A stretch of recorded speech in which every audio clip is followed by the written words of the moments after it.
కళామ తల్లిని నమ్ముకుని గ్లామర్ ఫీల్డ్లో గ్లామర్ ఫీల్డ్ మోతో వచ్చి కాలే కడుపులతో వచ్చిన మీకు మీ కష్టాలు తీరేలా మీకు సాయం చేయడానికి నేను ప్రయత్నిస్తాను. మీకు సాధనతో సమానంగా గౌరవం లభించకపోయినా కనీసం మర్యాదగా పలకరించినా మనం ఎంతో ఆనందపడతాం. ఒరే వసే అని వాళ్ళు ఇష్టం వచ్చినట్టుగా అంటూ ఉంటుంటే మనకెంతో బాధ కలుగుతుంది. నిర్మాతలు ఇచ్చే 350 మీకు మీ కుటుంబాలకి ఏం సరిపోతుంది? ఇదంతా ప్రభుత్వం చూస్తూ ఊరుకోకూడదు, ఏదో ఒకటి చేయాలి అంతే. మీ జూనియర్ ఆర్టిస్ట్ యూనియన్ కి 10 లక్షల రూపాయలు విరాళం ఇస్తున్నాను. అంతేకాకుండా మీకు ఏదైనా ప్రాబ్లం వస్తే నా దగ్గర రావడానికి ఏమాత్రం సందేహపడద్దు. ఓకే అన్నా, నువ్వు దేవుడు అన్నా, నువ్వు చేసిన మేలు జన్మలో మర్చిపోలేమన్నా. నేను దేవుణ్ణి కాదు, మామూలు మనిషిని.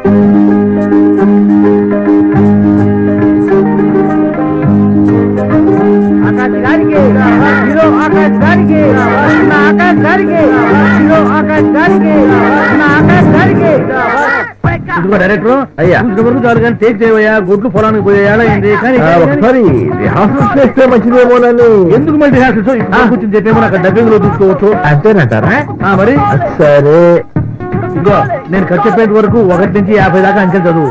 ఖర్చు చెప్పకపోతే 50 చదువు. డైరెక్టర్ గారు నా డైలాగ్ ఏం చెప్పమంటారు? నువ్వు ఎక్కడ చదివేసాయి? ఎక్కడ?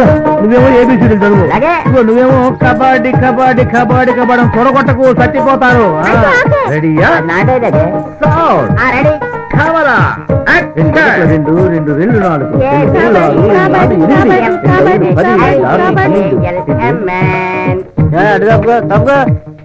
ఇంకో కెమెరామేనా? ఎందుకు మధ్యలో నువ్వు లైట్ బాయ్ అండి. వారిని దుంపదగ్గ వాడు లైట్ బాయ్ నీకు తెలుసు, నాకు తెలుసు, జనానికి ఏం తెలుసు అంట. ఇగో ఫిరు డబ్బా ఎంత వరకు కెమెరా ఆపద్దు. కానీ కానీ కానీ కానీ నువ్వు ఎత్తుకో కబడ్డీ కబడ్డీ కబడ్డీ కబడ్డీ కూడా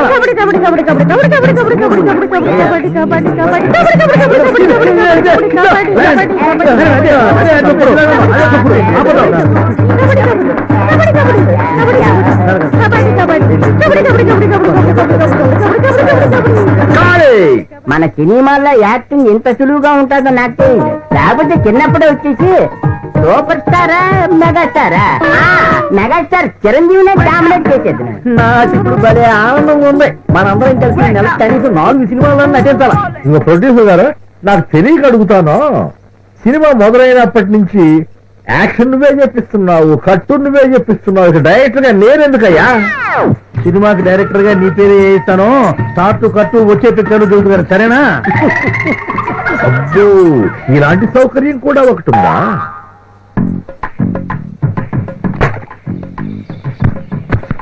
కొబ్బరికాయ గుమ్మడికాయ ఒకేసారి కొడతారేందయ్యా?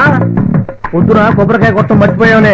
సినిమా మొదలు పెట్టేటప్పుడు కొబ్బరికాయ, అయిపోయిన తర్వాత గుమ్మడికాయ కొట్టడం సినిమా వాళ్ళ ఆచారం. ఒక రోజులో అయిపోయే సినిమా కదా అని చెప్పి 2 ఒకసారి కలిపి కొట్టేవాళ్ళు. అంటే సినిమా అయిపోయింది అనమాట షూటింగ్. నేనుగా చెప్పేది ఆయన చెబుతాడులే. గురువు గారే, మీరు సినిమా మొదలెట్టిన దగ్గర నుంచి చూస్తున్నాను.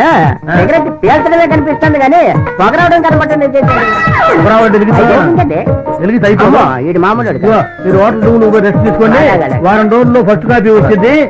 దాన్ని ప్రముఖ నిర్మాత కళ్యాణ్ గారి పంపిద్దాం. తర్వాత అయితే మేము ముగ్గురు మా రూమ్ కి వెళ్ళిపోతాం. నేను ఒక మాట చెప్పేదా, మీరు నలుగురు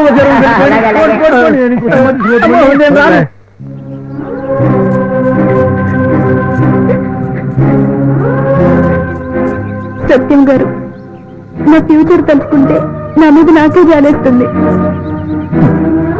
మౌనిక, ఒకసారి వచ్చిపోయిన పేడకల గురించి ఎందుకలా ఆలోచించి బాధపడతాను?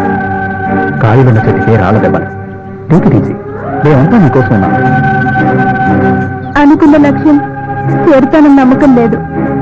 కన్న తల్లి చిన్నప్పుడే దూరం అయింది. నాన్న మాటల్ని కాదని వచ్చినందుకు నాకు తగిన శాస్త్రే జరిగింది. సినీ ఫీల్డ్ లో మనోజ్ లాంటి ఒక థియేటర్ ఉన్నాడని అందరినీ అనుమానించడం మంచిది కాదు. హీరోయిన్ అవుదామన్న కసితో ఆ మనోజ్ ని భరించాను. సర్వస్వం కోల్పోయాను. ఆ అవకాశం ఇప్పుడు లేదు. ప్రపంచంలో ఉన్న లక్షలాది మంది సినీ నిర్మాతల్లో ఆఫ్టర్ ఆ మనోజ్ గాడు ఉన్నాడు. నువ్వు ధైర్యంతో పోరాడి పట్టుదలతో సాధిస్తే తప్పక హీరోయిన్ అవుతా. పతనమైన నేను చివరికి ఏ మధ్యలో చేరాల్సి వస్తుందో అర్థం కావట్లేదు. మౌనిక, ఇప్పుడు తీస్తున్న ప్రత్యక్ష సినిమాలో నువ్వే హీరోయిన్. సార్, ఆల్రెడీ కొంత షూటింగ్ జరిగింది కదా. పర్వాలేదు, మళ్ళీ రీషూట్ చేస్తాను. నువ్వు మనో చేతిలో మోసపోయిన దానికంటే నా రీషూట్ ఖర్చు గాని నా శ్రమ గాని ఎక్కువేం కాదు. భవానీ బాధపడుతుంది, పైగా దీనివల్ల మీకు ఫైనాన్షియల్ ప్రాబ్లం వస్తుంది. లేదు, భవానికి నేను నచ్చజెప్తాను. ఆమెకు చాలా ఆఫర్స్ కూడా వస్తున్నాయి. ప్రత్యూష సినిమా తప్పకుండా హిట్ అవుతుంది, అది నా నమ్మకం. సార్ నా కోసం మీరు రిస్క్ తీసుకోవద్దు సార్, ప్లీజ్. ఇక నువ్వేం మాట్లాడకు. ప్రత్యూష సినిమాలో నువ్వే కథానాయకుడు. ఇది నా ఫైనల్ డెసిషన్. నమస్తే సార్. నమస్తే. ఏంటా న్యూసెన్స్? శవాన్ని పోస్ట్ మార్టం చేయమంటున్నారు సార్, లేకపోతే శవాన్ని తీరండి సార్. ఈవిడేమన్నా ప్రైమ్ మినిస్టరా? After all cinema actor. Dead body తీసేయండి.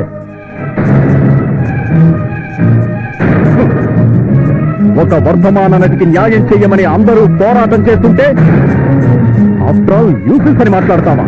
మంత్రి గారికి చెప్పి 10 లక్షలు నష్టపరిహారం ఇప్పిస్తా. బాడీని తీసేయండి. ఈ మంత్రుల కొడుకులు, జడ్జీల కొడుకులు, ఎస్పీల కొడుకులు కలిస్తేనే తను శవంగా మారి. అయితే ముఖ్యమంత్రి చెప్పి ఆ కుటుంబానికి నష్టపరిహారం ఇప్పిస్తాను.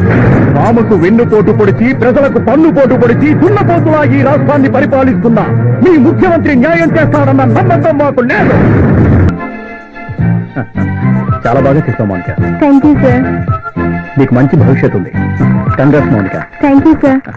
ఆ మనోజ్ నన్ను మోసం చేసినా మీరు నాకు లైఫ్ ఇచ్చారు. మీకు జన్మంతా రుణపడి ఉంటాను. ప్రొడక్షన్, ఈ అమ్మాయి డెడ్ బాడీ క్యారెక్టర్ చేసింది. వెంటనే దిష్టి తీయండి. ఈరోజు అందరికీ ప్యాకప్.